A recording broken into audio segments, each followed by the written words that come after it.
রোগীদের চিকিৎসার ব্যাঘাত ঘটছে। আচ্ছা, সেটা শুনলাম। এখন মনে করেন যে অপরাধ করছে বিপ্লব,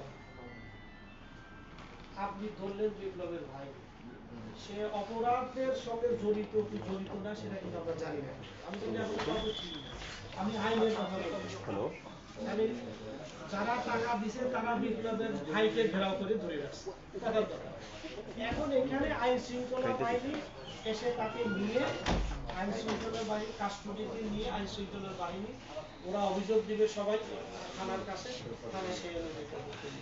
এখানে কিন্তু আমি কিন্তু কোনো ডিসিশন দিতে পারবো না। আমি শুধু থানাকে জানাতে পারবো যে আমার হসপিটালে এইরকম কেওয়াজ হচ্ছে, আপনি আসেন, আপনি আইন ধরে পাবেন। আমি কিন্তু শুধু এটুকুই পারবো। এটুকু বলতে পারেন, এর বাইরে কিছু না। এর বাইরে আমার তো আইনগত কোনো ইয়ে নেই।